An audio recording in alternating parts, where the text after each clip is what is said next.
Jemaah sekalian yang Allah rahmati, bapak-bapak ibu sekalian, Assalamualaikum warahmatullahi wabarakatuh. Alhamdulillahirabbil alamin, wassalatu wassalamu ala asyrofil anbiya wal mursalin, nabiyina Muhammadin wa ala alihi wa sahbihi ajma'in. Amma ba'd. Subhanaka la ilma lana illa ma 'allamtana innaka antal alimul hakim wa tub 'alaina innaka Rabbi shrah li sadri wa yassir li amri wahlul 'uqdatam min lisani yafqahu qawli. Allahumma inna na'udzu bika min ilmin la yanfa' wa min qalbin la yakhsha wa min nafsin la tusba' wa min da'watin la tustajabu lah. Allahumma inna nas'aluka ilman nafi'an wa rizqan wasi'an wa 'amalan mutaqabbala. Ikhwan billah yang dirahmati Allah Subhanahu wa taala, langsung saja kita mulakan untuk taklim kita pagi ini, yaitu tentang berapa banyak peperangan yang telah Rasulullah SAW lakukan pada dakwah Islamnya dari Makkah sampai Madinah. Yang kita lihat di buku-buku sejarah, saya sengaja kan tidak membawa buku karena memang berat juga begitu. Jadi di sini sudah sama di sini. Di sini ada Maktabah Asy-Syamilah. Maktabah Asy-Syamilah itu semua literatur Islam ada di sini. Dari tafsir, dari Al-Quran bersama tafsirnya, dari hadis bersama mustalahnya, dari Al-Lughah Al-Arabiyyah bersama nahwunya, fikih bersama usulnya, semua ada di sini. Al-Nusus Al-Adabiyah juga ada di sini juga. Sehingga kita lihat di Maktabah Asy-Syamilah itu ribuan kitab yang dimasukkan di dunia maya ini. Tinggal kita membuka saja. Alhamdulillah, peperangan Rasul itu terjadi beberapa riwayat. Ada yang mengatakan 75 peperangan. Ada yang mengatakan 128 dan sebagainya. Waktu saya sekolah dulu di pondok, saya mengambil kitab namanya Nurul Yasin, Nurul Yakin, sejarah kitab Nurul Yakin. Itu memuat informasi peperangan Rasulullah SAW itu sebanyak 75. Riwayat yang mana yang akan kita rujuk, hampir semua riwayat itu dukungan dalilnya kuat. Saya akan paparkan dua versi saja. Yang pertama, peperangan Rasul itu ada dua nama. Satu Ghazwah, kedua Sariyah. Pertama Ghazwah, yang kedua Sariyah. Ghazwah Rasul artinya peperangan yang Rasulullah SAW ikut langsung memimpin. Jadi turun ke lapangan langsung. Itu sebanyak 28 peperangan Ghazwah yang Rasulullah SAW langsung ikut memimpin peperangan. Termasuk di dalamnya perang Badar, perang Sugo, perang Badar Kubro, perang Uhud, termasuk perang Khandaq yang sangat dahsyat. Perang Khandaq itu dinamakan perang Ahzab, saking dahsyatnya perang. Tetapi ada juga di sana peperangan yang Rasul tidak ikut serta memimpin bala tentara kaum muslimin. Nama peperangan itu dinamakan Sariyah. Sariyah sesuai dengan artinya mengutus, utusan. Di antaranya yang pernah diutus adalah semisal Sa'ad bin Abi Waqqas pada perang Qadisiyah, pada peperangan yang lain, pada zaman Rasulullah SAW itu diutus panglima-panglima perang untuk mewakili Rasulullah SAW. Itu terkenal nama perang itu namanya Sariyah. Adapun Sariyah ini, kalau versi 75 peperangan, Ghazwah Rasul 28 kemudian syariahnya 47. Tapi dalam versi kedua, Ghazwah Rasulullah SAW 28, syariahnya 100. Jadi lebih banyak mana? Lebih banyak Rasulullah SAW memantau dari jauh untuk peperangan. Nah, termasuk hari ini kita akan memberikan informasi tentang peperangan Khandaq. Peperangan Al-Khandaq atau peperangan parit. Khandaq ini adalah parit yang mengelilingi Rasulullah SAW bersama tentara, yaitu sebagai taktik strategi peperangan. Kemudian perang Khandaq ini dasar pemikirannya adalah saran daripada Salman Al-Farisi. Dia ternyata memang ahli strategi. Salman Al-Farisi. Orang mana Salman Al-Farisi? Orang Iran. Orang Iran yang mencari kebenaran. Dia Salman Al-Farisi. Pernah mengikuti agama-agama lain, dan tidak puas. Kepuasan itu didapat saat beliau ketemu bersama Rasulullah SAW dan diangkat oleh Rasulullah SAW sebagai ahli bait beliau. Salman bin Ahlul Bait. Salman adalah bagian daripada keluarga kami kata Rasulullah SAW. Ada orang lain, orang Iran.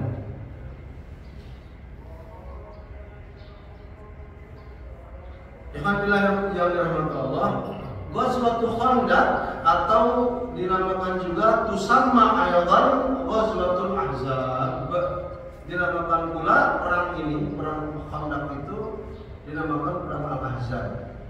Yaitu perang yang terjadi waqa'at fi syahri Syawal min al-am al-khamis min al-hijrah.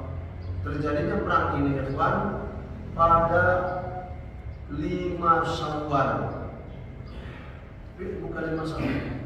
Pada bulan Syawal, fi syahri Syawal dari tahun kelima hijrahnya Rasul sallallahu alaihi wasallam. Artinya Rasul saat itu baru membangun Masjid Quba, lalu menata kehidupan di Madinah. Pasca saat itu menyatukan al-akhab atau al-ikha bainal muhajirin wal ansar, mempersatukan ukhuwah Islamiyah antara muhajirin dan ansar. Ini peperangan 5 Hijriah. Tentu di situ tergambar bahwa pasca Rasul menata kota Madinah, baik dari perekonomian, baik dari pendidikan, baik dari menata sosial masyarakat Madinah yang saat itu, termasuk bagaimana cara menguatkan tali ukhuwah Islamiyah. Tentu di sana tergambar bahwa menyatukan muhajirin dan ansar itu bukan mudah. Seperti dulu Rasulullah SAW menyatukan suku Aus dan Khazraj yang selalu perang terus. Nah, ketika itu untuk memiliki fondasi dasar-dasar keislaman di kota Madinah Al-Munawwarah, Rasulullah SAW itu menerapkan seperti tadi, menerapkan lebih awal kekuatan yang ada di dalam agar solid tali ukhuwah Islamiyah. Maka dipersatukan hati-hatinya orang muhajirin yang dari Makkah dengan hati-hatinya orang Madinah yang menerima kelompok muhajirin. Termasuk terakhir itu cerita daripada Abdurrahman bin Auf. Kalau mengingatkan Ustaz, dijodohkan kepada siapa di hatinya? Zubair bin Awam. Kalau diingatkan kisahnya bahwa Abdurrahman bin Auf itu mendapatkanlah jodoh dari Al-Muhajirin, dijodohkan oleh Rasulullah SAW, bukan perjodohan nikah, perjodohan persahabatan ukhuwah Islamiyah. Sahabat Muhajirin, sahabat Al-Ansar mengatakan, wahai Abdurrahman, kami sadar bahwa kamu datang ke tanah Madinah ini bukan tidak memiliki keluarga dan harta. Tetapi kalau Allah dan Rasulnya memanggilmu, engkau jawab seruan Allah dan Rasulnya, engkau tinggalkan harta dan istri, keluarga. Tapi jangan lupa, saya termasuk orang kaya.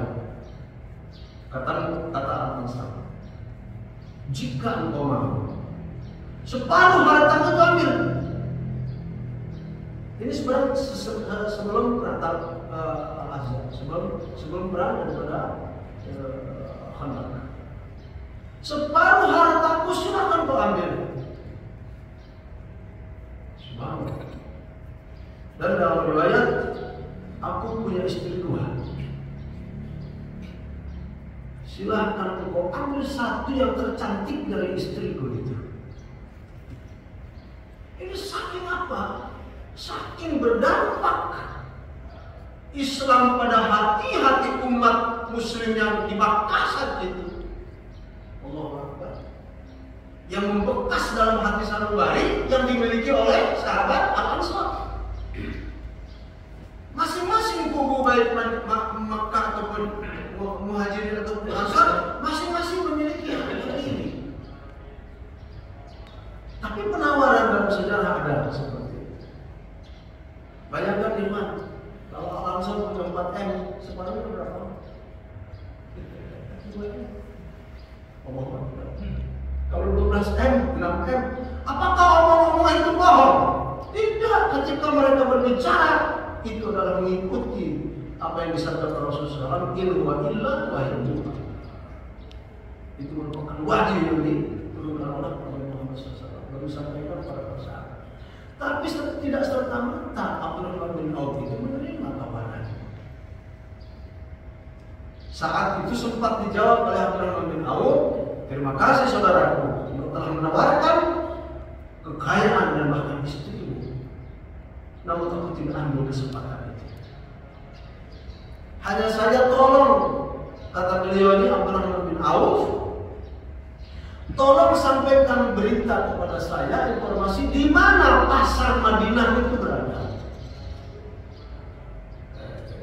Kalau kita pasar Cilengsi, pasar Cilengsi, di mana pasar ini berada? Kami pendatang di sini belum tahu apa-apa. Maka ikhwan, oleh sahabat Al-Ansar itu diberitahu oleh beliau kepada Abdurrahman bin Auf, ini loh pasar ini loh pasar ini pasar. Semua pasar dikuasai oleh Yahudi. Subhanallah. Kita tahu kebiasaan Yahudi kalau berniaga, bermuamalah selalu curang, ya kan Pak? Sampai sekarang ya, selalu kalau takaran dikurang, timbangan dikurang, kain pun dikurang, semua kurang. Bahkan akan jual beli itu dengan segala apa namanya, diwarnai dengan kebohongan. Itu kebiasaan Yahudi. Akhirnya diberitakan di pasar di Al-Madinah. Dullani ala suq, tunjukkan kepadaku di mana pasar Madinah itu berada. Diberitakan oleh Rasul. Dan ketika pasar sudah dikasih tahu, diberikan sejumlah modal untuk menggerakkan ekonomi. Datanglah singkat cerita Abdurrahman bin Auf ke pasar-pasar itu dengan membawa segala amanah, segala kejujuran, timbangan tepat, takaran tepat, kain tidak dikurangi meterannya. Dalam waktu singkat, wah, ini kekayaan Abdurrahman bin Auf hampir menyamai saudara Al-Ansar. Dasar. Di saat yang sama yang Yahudi belum tinggal karena jabun, apa jabun itu? Pembeli itu jabun dari semua suku yang ada di situ itu belanja kepada Abdurrahman bin Auf, kepada kedai-kedai yang dibangun oleh Abdurrahman bin Auf. Karena menawarkan kejujuran dalam dunia. Di sini ikhwatul iman, dendam kesumatnya Yahudi terhadap Islam. Dan dendam kesumatnya itu dibawa Ikhwanillah sampai pada perang Khandaq. Sampai pada perang kacamata jatuh, Ustaz. Hah? Jatuh. Jatuh. Siapa yang jatuh? Itu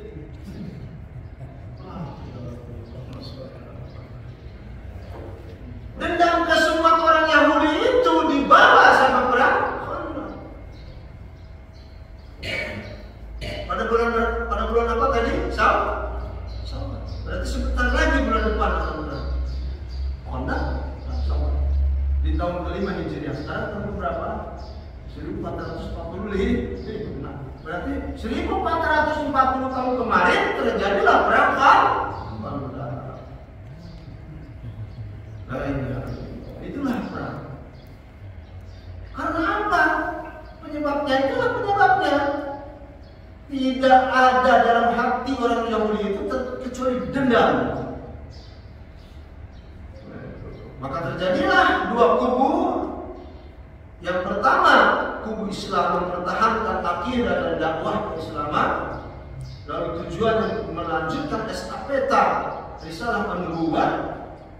Yang kedua, memenuhi selera hawa nafsunya, ingin terpuaskan balas dendam, nggak bakal selesai sampai sekarang. Palestina yang sekarang diburu habis-habisan itu adalah pecahan yang dilakukan oleh pecahan Yahudi yang saat itu diusir oleh Yerusalem. Baik, teman. Ini ada dua kubu. Kubu al-Muslimun dan kubu al-Ahzab. Al-Ahzab itu hizb itu golongan. Ahzab berarti beberapa golongan. Nah, al-Muslimun terdiri dari al-Muhajirun wal Ansar. Terdiri daripada Muhajirin yang baru hijrah beberapa tahun dan al-Ansar yang mereka terima Muhajirin dari Makkah. Sedangkan Ahzab, coba lihat siapa saja mereka. Al-Ahzab terdiri dari bangsa Quraisy. Yang bangsa Quraisy ini dari Makkah sengaja datang ke Madinah untuk mengikuti peperangan Khandaq ini. Kemudian diikuti oleh Banu Kinanah yang terkenal dengan istilah Al-Habish. Al-Habish itu Kinanah. Kemudian Banu Al-Ghatafan, Yahudi Ghatafan. Kemudian Banu Asad. Berapa itu? 4 ya? Tambah Banu Hudayl. Tambah Banu Khuza'ah 6. Tambah Banu Sulaim. Tambah dengan Banu yaitu Yahudi, Bani Nadir, wa Bani Quraidah. Yang terakhir ini yang memegang peran Banu Nadir dan Banu Quraidah. Karena apa? Karena justru Banu Nadir dan Banu Quraidah ini adalah suku Yahudi yang memang terbesar, yang mereka terkena dampak langsung dengan adanya perekonomian yang dikuasai oleh Abdurrahman bin Auf. Kalau dendam kesumat mereka itu hanya untuk memelampiaskan hawa nafsu dan untuk mengembalikan lagi keuntungan curang mereka dalam berniaga, ingin mengembalikan pasar-pasar menjadi milik mereka lagi. Dan banyak penyebab-penyebab lain. Nah, kemudian Ikhwan, Al-Qadah itu pimpinan umat Islam hari itu adalah pertama, pimpinan perang adalah baginda kita Nabi Muhammad SAW pertama. Pimpinan yang kedua adalah Abu Bakar As-Siddiq, berarti mertuanya ikut perang. Tambah dengan Umar bin Khattab, subhanallah. Tambah dengan Ali bin Abi Thalib, dan yang kelima ikut Sa'ad ibn Mu'adz, bukan Sa'ad ibn Waqqas tapi Sa'ad ibn Mu'adz. Kemana Utsman? Utsman tidak disertakan. Nah, adapun pimpinan kelompok-kelompok Al-Ahzab, pertama Abu Sufyan bin Harb. Abu Sufyan belum Islam, karena Islam beliau itu adalah ketika Fathu Makkah. Ketika Fathu Makkah baru Abu Sufyan memasuki wilayah Islam.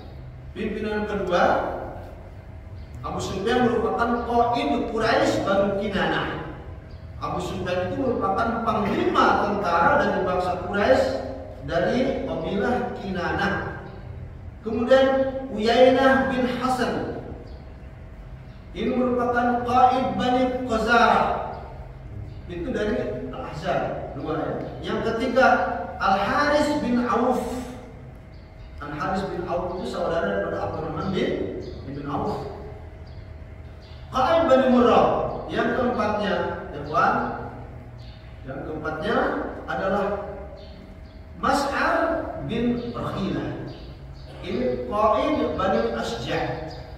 Qaid Bani Asja', pimpinan tentara daripada kabilah Bani Asja'. Yang kelima, 5, Tulaihah bin Khuwailid Al-Asadi. Ini panglima perang dari Bani Asad. Bani Asad itu adalah kabilahnya Umar ibn Khattab ibn Asad, dari kabilah Asad. Yang ketujuh Sufyan bin Abdi Syams. Ini pimpinan daripada Bani Sulaim. Yang ke-8 Zuhair bin Al-Awar, Qaid daripada kabilah Qudai. Berapa pimpinan mereka? 8. Menggambarkan setiap kabilah membawa pasukan. Sehingga kita lihat ketimpangan antara jumlah tentara Muslim dengan jumlah tentara Al-Ahzab. Perbedaannya sangat mencolok. Dari 8 suku yang Ahzab tadi berkumpul semuanya, belum lagi disatukan dengan Bani Nadir, Bani Quraidah. Itu menandakan betapa banyaknya yang ikut pertempuran sana. Sedangkan kaum muslimin, pesertanya hanya siapa? Hanya Rasul bersama Al-Muhajirin, Abu Bakar dan Umar serta Sa'ad ibn Mu'ad berpihak pada Muhajirin, dan kaum Ansar yang memang jumlahnya belum seberapa. Maka dari sejarah peperangan Al-Ahzab atau Al-Ahzab ini, tentara kaum muslimin yang langsung di bawah pimpinan Nabiuna Muhammad sallallahu alaihi wasallam hanya berjumlah berapa nih? Bukan 3 orang, bukan ada 3.000 saja. Sedangkan kabilah yang banyak tadi bersatu, berapa jumlahnya? 10.000. 3 kali lipat. 10.000 kalau 3.000. Tapi jangan lupa dalam surat Al-Anfal, kalau kuat 1 melawan 10. Kalau lemah 1 melawan 2. Subhanallah. Ini peperangan dasar. Nah, oleh karenanya lihat, kita melihat peperangan ini tidak berimbang.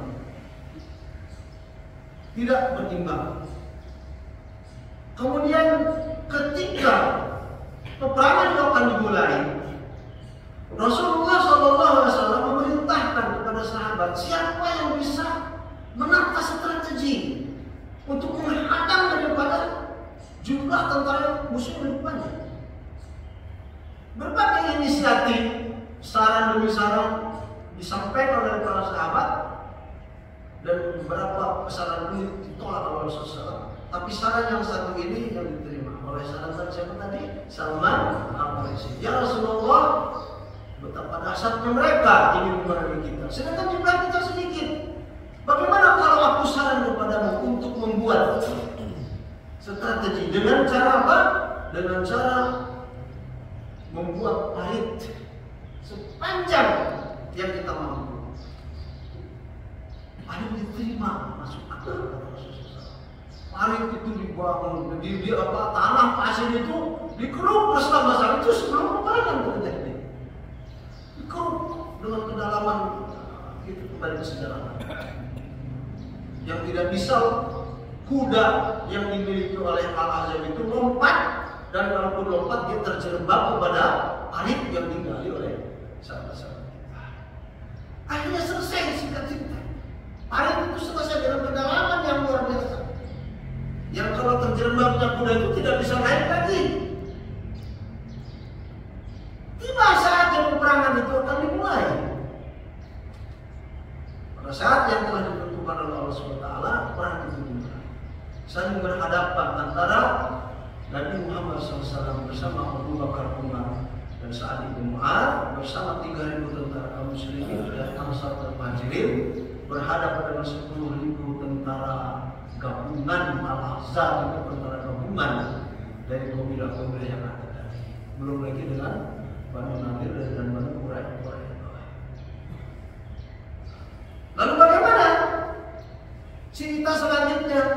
Antum kalau mau tahu, buka buku. Ustaz Umar sudah dulu mengarahkan, belilah dari gaji-gaji antum itu, sisakan untuk beli buku Islam, utamanya tafsir sampai Ustaz sampaikan dari bahasa Arab. Bahkan Tarikhul Islam harus dibeli. Ada yang versi Arab, ada yang versi Indonesia. Untuk sekarang tidak mungkin cukup, panjang ini cerita. Singkat cerita, dua pasukan itu sudah berhadapan-hadapan. Biasanya Rasulullah SAW ketika berperang itu masih sempat-sempatnya berdakwah. Persis seperti yang beliau lakukan pada Raja Rum, Raja Parsi, Raja Qainuqa, Raja Mesir, Al-Qibtiyah. Disampaikan oleh Rasulullah SAW, aslim taslam yu'tikallahu ajrul marratain. Islamlah engkau, maka akan selamat, dan Allah akan memberikan ganjaran dua. Surat yang berikutnya di awal-awal waktu diberikan kepada siapa? Yang surat Rasulullah itu di sobek-sobek oleh Raja Kisra. Aslim taslam yu'tikallahu ajrul marratain. Fa in aba, jika tolak engkau akan mendapatkan dosa arisiyin. Itu dakwah Rasul. Tidak luput pula hari ini dakwah itu dilakukan oleh baginda kita sallallahu alaihi wasallam sebelum peperangan. Masuklah kalian pada Islam, selamat. Namun mereka menolak. Bahkan mereka mengatakan, wahai Muhammad, menyerahlah kalian. Kami sudah mengepung kalian. Lucuti senjata-senjata kalian. Kalian tidak akan mampu berhadapan dengan betapa banyaknya tentara kami. Itu kata siapa tadi? Kata Sufyan bin Sa'ad. Kalau Sufyan bin Sa'ad bin Al-Harb. Mereka terus tentara-tentara itu dan pimpinannya sungguh menyerukan tentang bagaimana Rasul harus menyerah.